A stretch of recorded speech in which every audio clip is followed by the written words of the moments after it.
सर्दी की मौसम होने के कारण रात भी जल्दी हो गई थी। ठंड भी बहुत शुरू हो चुकी थी। रास्ते में चलते चलते मयंक को अचानक एक आवाज सुनाई दी, रुक जाओ। मयंक वहीं पर ही रुक गया और पीछे मुड़ के देखा, लेकिन पीछे कोई भी नहीं था। फिर से वही आवाज सुनाई दी, सामने देखो।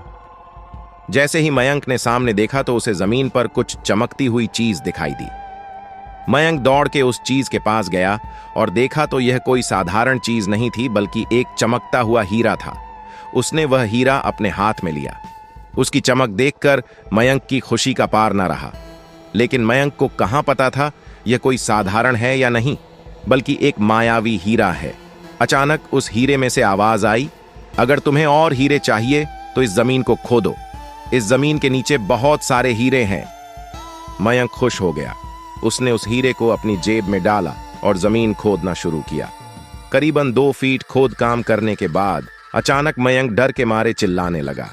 इसके कारण उसका संतुलन खो गया और जमीन पर गिर पड़ा, क्योंकि उस गड्ढे में से हीरे मोती नहीं बल्कि किसी इंसान का कटा हुआ सर मिला।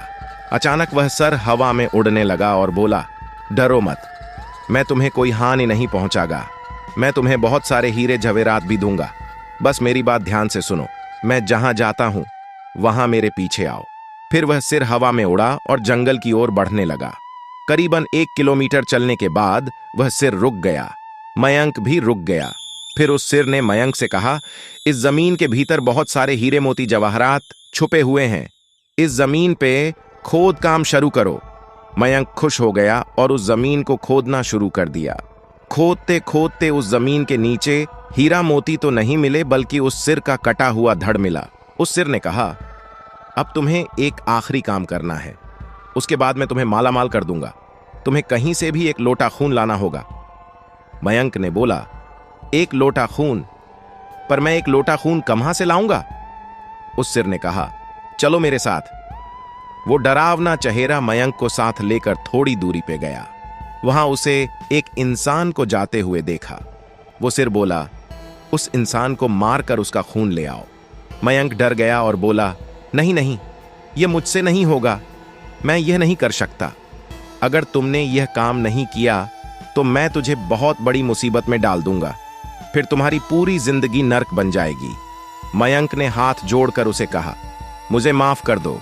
अगर मैंने उसे मार तो मुझे पुलिस गिरफ्तार कर देगी और मुझे जेल जाना पड़ेगा।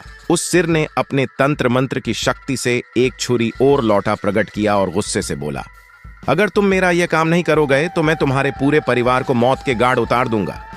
मयंक ने मजबूरी में आकर उस आदमी को मार डाला और उसका खून लेकर उस सिर के पास गया। वो सिर खून को देखकर बहुत खुश हुआ और बोला, यह खून मेरे शरीर पे डाल दे। उस सिर के कहने पर मयंक ने खून को उसके शरीर पे डाल दिया।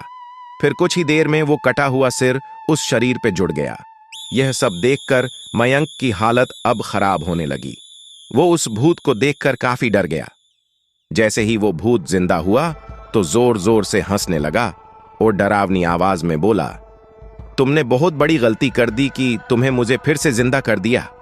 अब मैं सिर्फ तुम्हें ही नहीं बल्कि इस पूरे शहर को मौत के गाढ़ उतार दूंगा। डर के मारे मयंक के मुंह से आवाज भी नहीं निकल रही थी। वो अपने जान बचाने के लिए वहां से दौड़ा, लेकिन उस भूत ने छलांग लगाकर मयंक को जमीन पे गिरा दिया और बोला, मुझे बहुत भूख लगी है, अब मैं तुम्हारा मांस खाऊंगा। जैसे ही उस भूत ने मांस खाने के लिए आगे बढ़ा कि तुरंत ही उसका सिर धड़ से अलग हो गया। मयंक समझ नहीं पाया कि आखिर यह चमत्कार हुआ कैसे। जब मयंक ने पीछे मुड़कर देखा तो एक अघोरी बाबा खड़े थे। उस अघोरी बाबा ने कहा, जब तुम उस आदमी को मारकर उसका खून ले जा रहे थे तभी मैंने देख लिया था और समझ गया कि कुछ तो बुरा होने वाला है। इसीलिए मैं तुम्हारे पीछे पीछे यहां तक चला आया और मैंने अपनी मंत्र की शक्ति से उस भूत को फिर से मार दिया। अब तुम निश्चित होकर अपने घर जाओ, अब तुम पर कोई खतरा नहीं है। आज भी मयंक उस बात को याद करता है तो उसकी रूह तक कांपने लगती है।